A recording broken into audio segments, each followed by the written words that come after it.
اب اس کے مقابلے میں جوابی دعوت، ان کی دعوت تو یہ ہے مسلمانوں،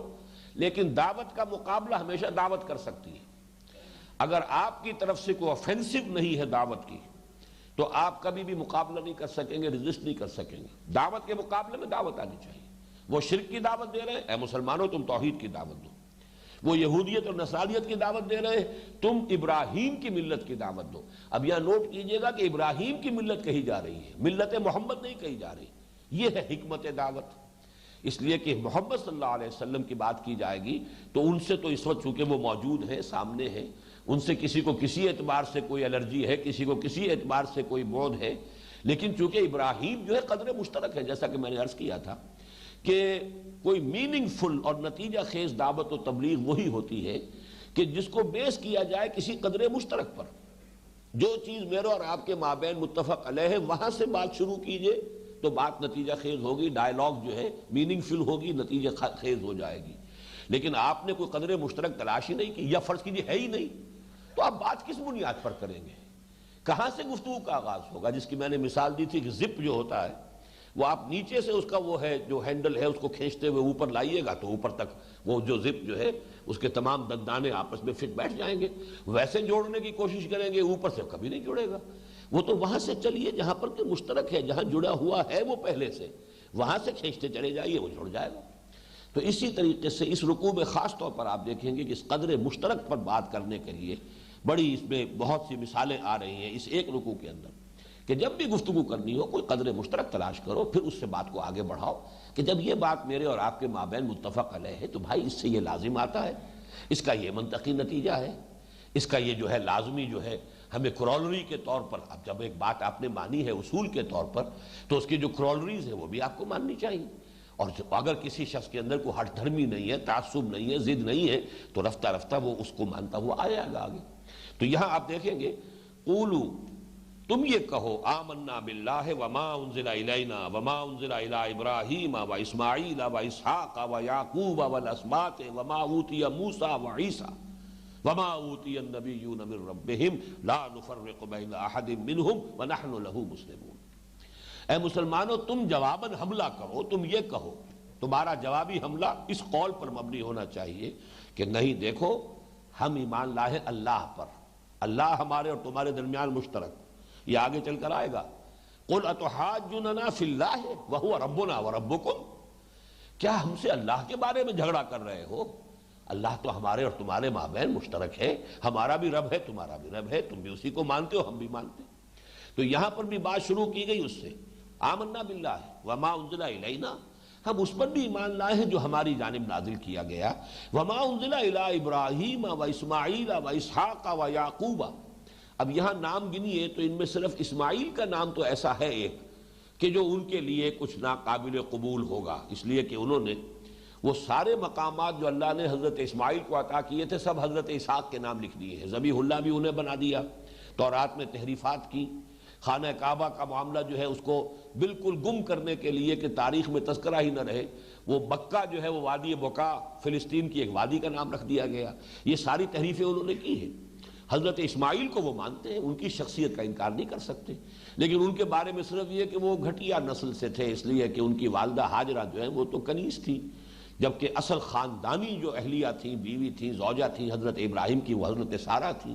تو حضرت سارہ جو ہے وہ بہرحال وہ والدہ ہیں حضرت اسحاق کی، تو اصل بیٹے تو اسحاق ہوئے، ان کے بیٹے حضرت یعقوب ہیں۔ لیکن یہاں اب آپ دیکھیے کہ جب کوئی بات کسی ایک تسلسل میں کہی جاتی ہے تو وہ بات آسانی کے ساتھ قابل قبول ہو سکتی ہے۔ اگر آپ ایک خاص شے کو پن پوائنٹ کر کے اسی پر ضرب لگاتے چلے جائیں گے تو اس سے نتیجہ نہیں نکلے گا، لیکن یہ کہ اس کو ایک مجموعی انداز میں ایک کلیکٹیو پیکج کی شکل میں لے کر آئیں گے تو وہ ایک شے جو ہے آسانی کے ساتھ قابل قبول ہو سکتی۔ ظاہر بات ہے جو شخص ہٹ دھرمی پر اترا ہوا وہ تو کسی صورت نہیں مانے گا، لیکن آپ کی کوشش یہ ہوگی کہ جس میں کسی درجے میں بھی قبولیت حق کی استعداد ہے، مادہ ہے، طالب حق ہے، کسی درجے میں بھی اسے آپ لوز نہ کریں، بلکہ یہ کہ آپ کا طریق تبلیغ وہ ہو کہ بہرحال وہ اپنے دل میں یہ کہنے پر مجبور ہو جائے کہ بھائی جو بات یہ کہہ رہے ہیں معقول ہے، جو انہوں نے دلیل دی ہے واقعی عقل میں آتی، سمجھ میں آتی ہے۔ یہ بات جو ہے یہ زدم زدہ کے انداز میں نہیں کر رہے ہیں، بحثہ بحثی کے انداز میں نہیں کر رہے ہیں، صرف مجھے چپ کرا دینا ان کے سامنے نہیں ہے، بلکہ جو یہ بات کہہ رہے ہیں جو حق ہے اسے یہ تسلیم بھی کرتے ہیں۔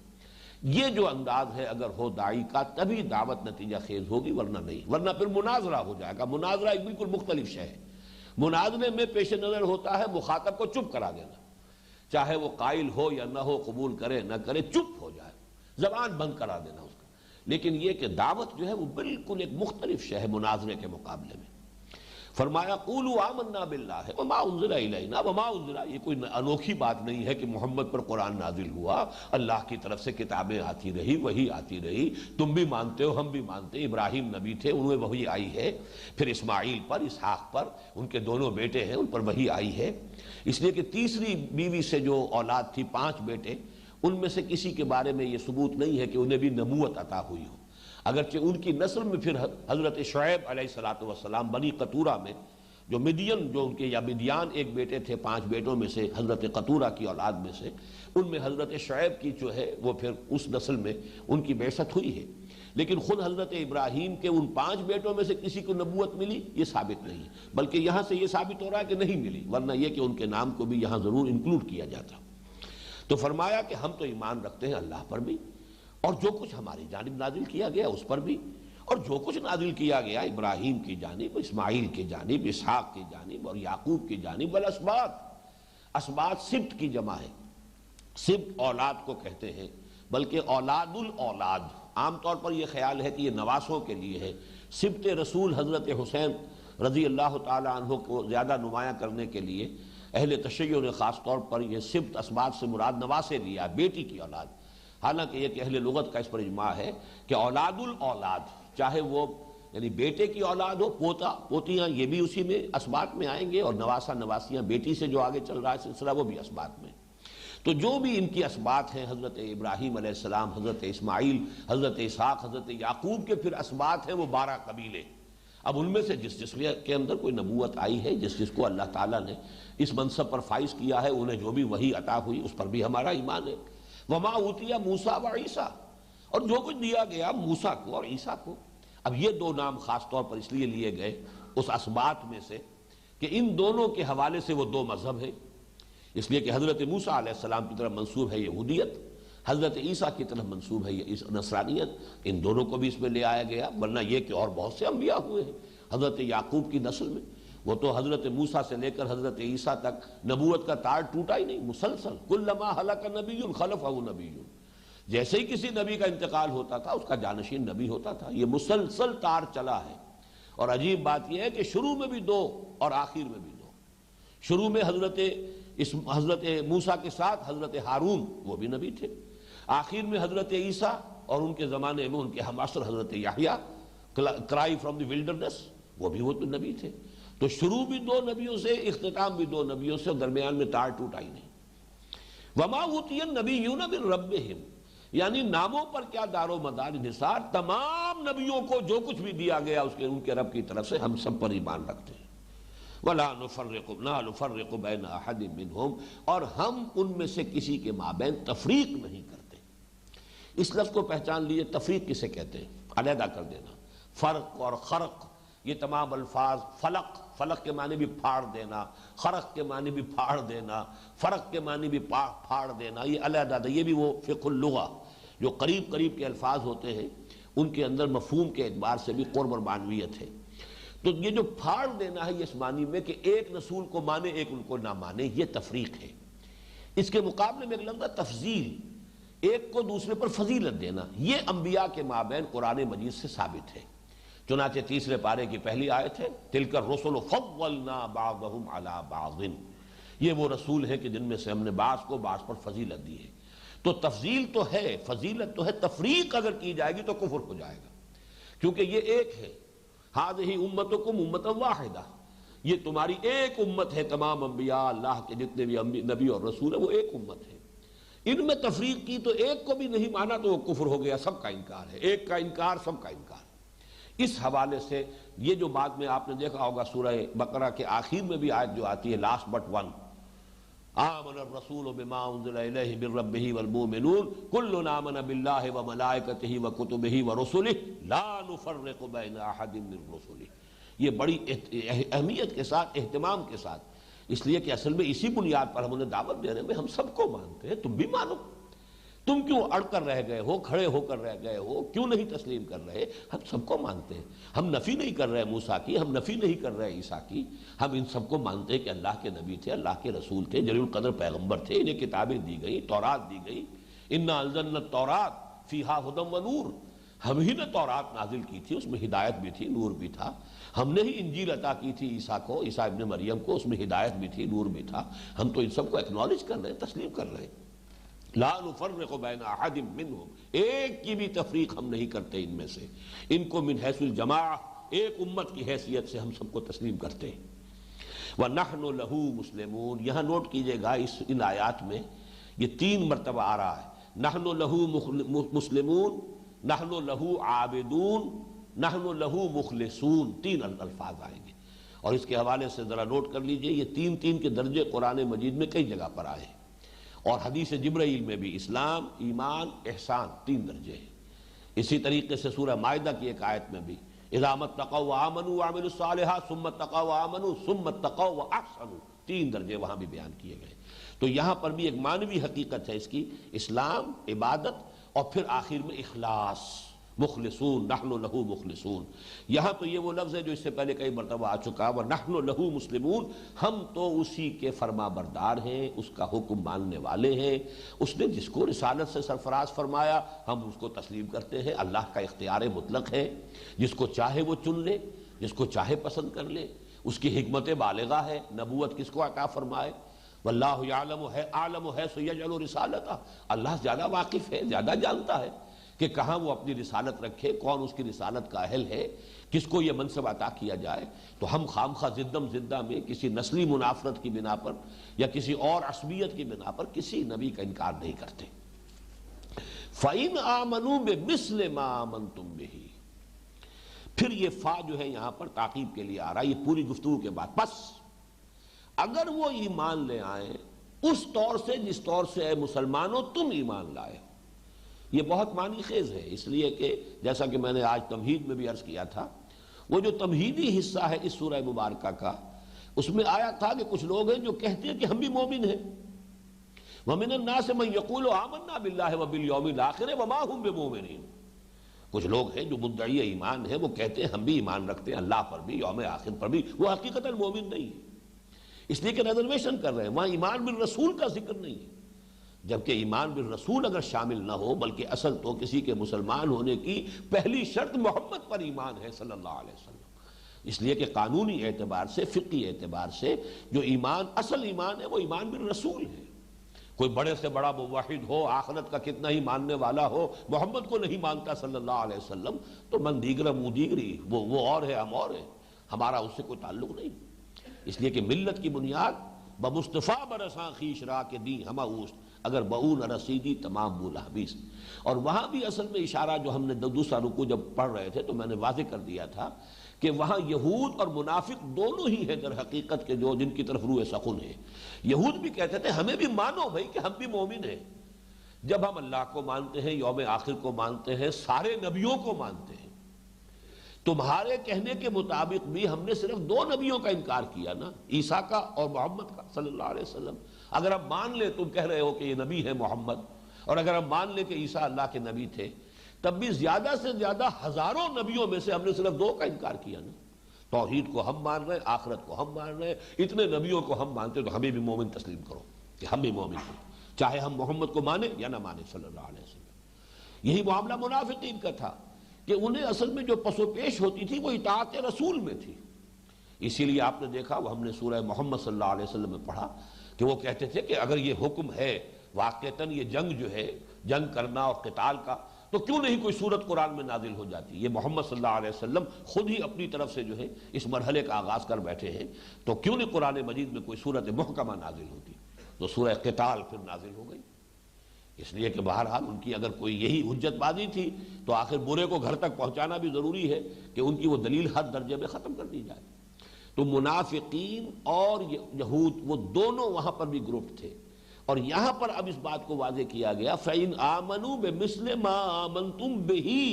فَقَدِ اهْتَدَوْا۔ اے مسلمانوں، اور یہاں پہ روح سخن کن کی طرف ہے؟ ظاہر بات ہے کہ مدینے کے رہنے والوں میں، اوس اور خزرج کے لوگوں میں سے بہت سے لوگ ایسے تھے جن کے بڑے دیرینہ روابط تھے، مجلسی روابط، سوشل ان کے کانٹیکس تھے، معاملات تھے، ریلیشنز تھے، یہود کے ساتھ دوستیاں تھیں، حلیف بھی تھے ایک دوسرے کے۔ اوس کے حلیف جو ہے وہ اوس کے حلیف بنو قریظہ تھے، اور باقی خزرج کے حلیف جو ہے وہ دوسرے قبائل تھے، تو ان کے درمیان جو ہے آپس میں حلیفی تعلق بھی تھا، دوستی بھی تھی۔ تو پھر ایسے مسلمان بھی تھے جو کہتے ہیں بھائی ٹھیک ہے، وہ صرف حضور کو نہیں مان رہے نا، کیا ہے اس میں، چلو مانو، کوئی بہت بڑا فرق تو نہیں، اصل شے تو توحید ہے، توحید کے اندر ہم اور وہ مشترک ہیں، وہ بھی شرک نہیں کرتے، اسی طریقے سے آخرت ہے مانتے ہیں وہ بھی، اسی طریقے سے بے شمار نبیوں کو ماننے والے ہیں۔ اب اصل میں اس آیت میں روح سخن ان کی طرف ہے کہ جیسے ہمارے ہاں بھی آج رواداری ہونی چاہیے، صاحب یہ کیا ہے، بالکل آدمی جو ہے بہت ہی سخت ہو جائے، کوئی لچک ہی نہ ہو، رواداری ہے۔ یہ رواداری دین میں نہیں ہے، اس معنی میں کہ جو حق ہے وہ حق ہے، جو باطل ہے وہ باطل ہے۔ اقبال نے بہت خوبصورت شعر کہا ہے کہ شرکت میں آنا ہے حق و باطل نہ کر قبول، باطل دوئی پسند ہے حق لا شریک ہے۔ باطل تو چاہتا ہے کسی درجے میں اسے اکنالج کر لیا جائے، اور وہ حق کے کسی جز کو لے کر اسی پر اپنی بساط بچھاتا ہے، اس لیے کہ باطل محض کا وجود ہی کوئی نہیں۔ جیسے وہ بیل ہوتی ہے آکاش بیل، آکاش بیل خود اوپر نہیں اٹھ سکتی، وہ تو کسی درخت پر چڑھے گی، اس میں اوپر چڑھنے کی صلاحیت ہے ہی نہیں، درخت ہوگا تو چڑھے گی۔ تو باطل کی حیثیت یہ ہے کہ خود کھڑا رہ ہی نہیں سکتا، حق کے کسی جز کو قبول کرتا ہے، اس کے بل پر کھڑا ہوتا ہے۔ تو باطل دوئی پسند ہے، باطل تو چاہے گا کہ حق کے کسی حصے کو وہ قبول کرے، اس لیے کہ اس کے بغیر اس کا وجود ہی کوئی نہیں۔ لیکن حق لا شریک ہے، حق کسی باطل کے ساتھ کوئی مصالحت، کوئی کمپرومائز، کوئی گیو اینڈ ٹیک کر کے معاملہ کرنے کے لیے تیار نہیں۔ باطل دوئی پسند ہے، بہت میں سمجھتا ہوں بڑا حکیمانہ شعر ہے۔ باطل کی فطرت میں ہے کہ وہ تو چاہے گا کہ کسی نہ کسی درجے میں کوئی مصالحت ہو جائے، کوئی آمیزش ہو جائے، حق کا کوئی جز میں اختیار کر لوں تاکہ میرے اندر مقاومت پیدا ہو، ریڑھ کی ہڈی مجھے ملے جس کے بل پر میں سارا تانا بانا جو ہے اپنے باطل نظریات کا جو ہے اس کے گرد بن سکوں۔ باطل دوئی پسند ہے حق لا شریک ہے، شرکت میں آنا ہے حق و باطل نہ کر قبول۔ وہی بات یہ ہے کہ فَإِنْ آمَنُوا بِمِثْلِ مَا آمَنْتُمْ بِهِ فَقَدِ اهْتَدَوْا۔ اے مسلمانوں پھر اگر یہ ایمان لائیں اس طور سے جس طور سے تم ایمان لائے، کوئی ریزرویشنز نہ ہو، کسی نبی کا انکار نہ ہو، کسی معاملے کے اندر بھی انہوں نے کوئی وہ کمپرومائز نہ کیا ہو باطل کے ساتھ، اگر وہ اس طور سے ایمان لائے فَقَدِ اهْتَدَوْا، تب وہ ہدایت پر ہوں گے۔ اب یہ جواب ہوا اس کا وَقَالُوا كُونُوا هُودًا أَوْ نَصَارَىٰ تَهْتَدُوا، انہوں نے یہ کہا تھا کہ یا تو یہودی بن جاؤ یا نصرانی بن جاؤ تب تم ہدایت یافتہ ہوگے۔ یہاں اب جواب مکمل ہوا فَإِنْ آمَنُوا بِمِثْلِ مَا آمَنْتُمْ بِهِ فَقَدِ اهْتَدَوْا وَإِنْ تَوَلَّوْا، اور اگر وہ پیٹھ موڑ لیں، روگردانی کریں، فَإِنَّمَا هُمْ فِي شِقَاقٍ، یہ لفظ ذرا اچھی طرح سمجھ لیجئے۔ شقاق کہتے ہیں زدم زدہ، بغض، جس کو بعض اوقات ہم اپنی زبان میں کہتے ہیں للہ بغض۔ کسی سے کوئی ایسی نفرت ہو جاتی ہے، للہ بغض ہو جاتا ہے کہ اس کی ہر بات کی نفی کرنی ہی کرنی، اس کی بات کو کہ کتنی ہی حق ہو، کتنا ہی دل اسے قبول کر رہا ہو، دماغ بھی تسلیم کر رہا ہو، نہیں ماننا، یہ شقاق ہوتا۔ فَإِنَّمَا هُمْ فِي شِقَاقٍ، اور اگر یہ اس طور سے ایمان لانے کے لیے تیار نہیں ہے تو اے مسلمانوں، چاہے یہ کتنے ہی اپنی جو ہے خلوص اور اخلاص کا تمہیں یقین دلائیں، کتنی ہی قسمیں کھائیں، لیکن جان لو فَإِنَّمَا هُمْ فِي شِقَاقٍ، یہ زدم زدہ میں، بغض میں، عناد میں، للہ عداوت جو ہے ان کے اندر پیدا ہو چکی ہے، اور یہ ماننے والے نہیں۔ یہاں سارا روح سخن پھر نوٹ کیجئے گا ان مسلمانوں کی طرف ہے جو ان کی وہ جو لیپا پوتی تھی یا چاپلوسانہ گفتگو ہوتی تھی، رواداری کے انداز میں جیسے آج کل واعظ کہے جاتے ہیں، اور یہ چیزیں وہ ہیں کہ جو بہرحال کچھ نہ کچھ لوگوں کو اپیل کر جاتی ہیں کہ ہاں بھائی ٹھیک ہے، آخر یہ لوگ بھی ہیں، ان کو اکوموڈیٹ کرنا چاہیے، آدمی کو کسی نہ کسی درجے میں جو ہے وہ ایکنالج کرنا چاہیے ان کو بھی۔ لیکن یہاں یہ کہ جب تک ملت کا علیحدہ تشخص پورے طور سے برقرار نہ ہو، قائم نہ ہو، اس کو پوری طرح گارڈ نہ کیا جائے، جیسے ہندوستان میں ایک بہت اہم مرحلے پر جبکہ یہ امت کا اور ملت کا تشخص ختم ہو رہا تھا دین الہی یا دین اکبری کے ذریعے سے، تو حضرت مجدد الفسانی کھڑے ہوئے ہیں رحمت اللہ علیہ، اور جس طریقے سے انہوں نے تشخص، اور اس میں خاص طور پر ان کے مکتوبات کو دیکھیے گا تو اتباع شریعت اور اطاعت محمد صلی اللہ علیہ وسلم سب سے زیادہ زور ان کے ہاں جو ہے اسی بات پر ہے۔ لہٰذا اس لیے کہ اسی کے بل پر تو در حقیقت ملت کا تشخص قائم ہے، اس کا علیحدہ جو ایک اپنی ایک آئیڈینٹی ہے، اس کی بنیاد جو ہے وہ در حقیقت سنت رسول ہے، اتباع رسول ہے۔ بمصطفیٰ برساں خیش را کے دی ہم اوست، اگر بہو نہ رسولی تمام بولا بیست۔ تو وہی بات یہاں کہی جا رہی ہے، اگر یہ اس سے روگردانی کرے فَإِنَّمَا هُمْ فِي شِقَاقٍ، تو جان لو کہ پھر وہ زندم زدہ میں ہے، دشمنی میں ہے، بغض اور عناد ان کے دلوں کے اندر ڈیرے ڈالے ہوئے ہے۔ فَسَيَكْفِيكَهُمُ اللَّهُ، اب ذرا نوٹ کیجئے، یہاں جمع کے صیغے کی بجائے فوراً واحد کے صیغے میں اب بات ہو گئی، یہ خطاب اب حضور سے ہے۔ فَسَيَكْفِيكَهُمُ اللَّهُ، تو اے محمد صلی اللہ علیہ وسلم آپ مطمئن رہے، اللہ ان سب کی ریشہ دوانیوں اور دشمنیوں کے مقابلے میں تنہا آپ کی مدد کے لیے کافی ہے۔ یعنی چاہے مسلمانوں میں سے بھی کچھ لوگ جو ہیں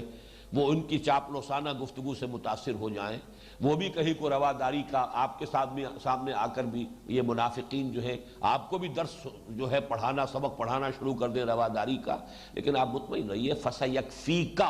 اب یہاں جمع کا صیغہ نہیں ہے، اے محمد یہ واحد کے صیغے میں حضور سے خطاب ہے، مطمئن رہیے اللہ کافی رہے گا آپ کے لیے۔ ہم، یہ گویا کہ ان کے مقابلے میں اللہ کافی ہوگا آپ کے لیے، ان کے مقابلے میں فَسَيَكْفِيكَهُمُ اللَّهُ وَهُوَ السَّمِيعُ الْعَلِيمُ، اور وہ سب کچھ سننے والا، سب کچھ جاننے والا ہے، اس کے علم میں ہے جو کچھ وہ کہہ رہے ہیں، جو انہوں نے جو ریشہ دوانیاں کی ہیں، جس طرح کی چاپلوسانہ گفتگوؤں سے بعض مسلمانوں کے دلوں میں کچھ گھر کر لیا ہے، ان کے دلوں میں کچھ نرم گوشہ پیدا کر لیا، اللہ کے علم میں سب ہے، آپ اس پر کوئی تشویش محسوس نہ کریں۔ فَسَيَكْفِيكَهُمُ اللَّهُ، آپ کے لیے تنہا اللہ کافی ہے۔ کیا غم ہے اگر ساری خدائی ہے مخالف، کافی ہے اگر ایک خدا میرے لیے ہے۔ یہ توحید کا وہ تقاضا ہے کہ انسان جو ہے ہر طرح کے مشکل سے مشکل حالات میں بھی بس یہ کہ اگر اللہ میرے ساتھ ہے تو مجھے کسی سے کوئی فکر نہیں، کوئی اندیشہ نہیں،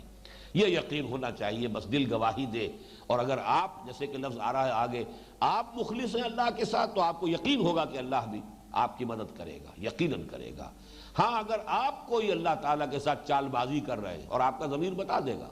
کہ تم اللہ کو دھوکہ دے رہے ہو، تم جو کچھ یہ معاملہ کر رہے ہو چال بازی کا معاملہ ہے، تو پھر ایسے شخص کو کبھی یقین نہیں ہو سکتا کہ اللہ اس کی مدد کرے گا۔ اسی شخص کو یقین ہوگا اللہ کی مدد کا جو خود اللہ کے ساتھ خلوص اور اخلاص کا معاملہ کر رہا ہو۔